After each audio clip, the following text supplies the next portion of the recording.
The conquest of Mecca had changed Arabia forever. For the first time, the city that once led the opposition against Islam had opened its gates without a fight. The Kaaba had been purified, the idols were gone, but victory in the desert often creates new enemies.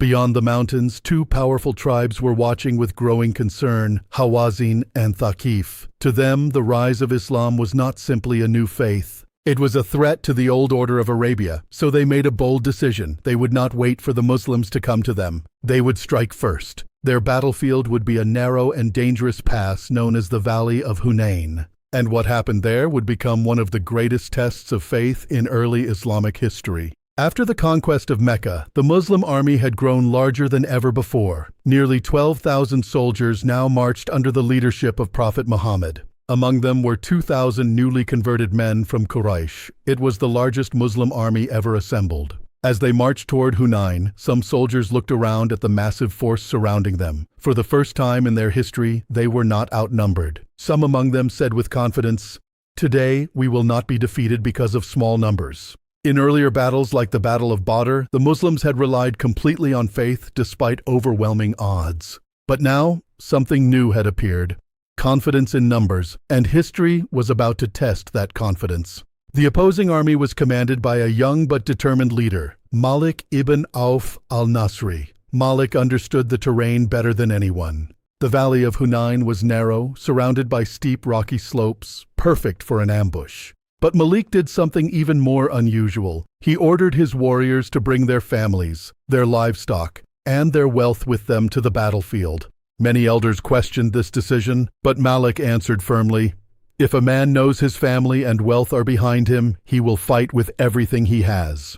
Before dawn, his warriors spread out across the valley, archers hid among the rocks, spearmen waited behind ridges. The trap was ready. Just before sunrise, the Muslim army began descending into the valley. The air was cool and quiet. Visibility was low. Suddenly the silence exploded. War cries echoed across the mountains. From every ridge, arrows rained down upon the army. The ambush was devastating. Horses panicked. Men struggled to see their attackers. The narrow valley quickly became a place of confusion and chaos. Within moments, parts of the Muslim army began retreating. The force that had marched confidently into the valley was now facing its greatest test. The chaos at Hunayn became so significant that it was later mentioned in the Quran. These words describe the moment when the Muslims were impressed by their own numbers.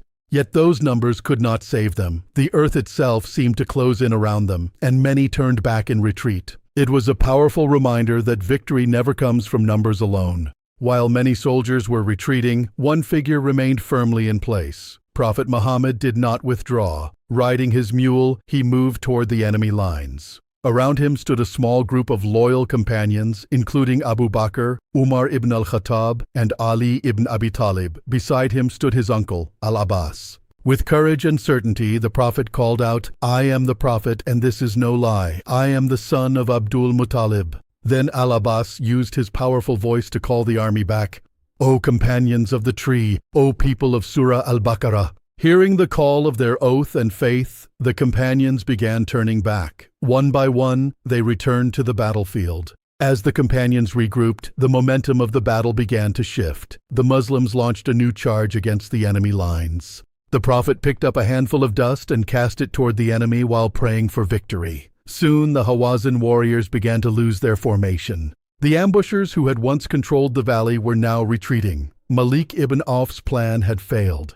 The very families and livestock he had brought to motivate his army now slowed their escape. The Battle of Hunayn had turned from near disaster into victory.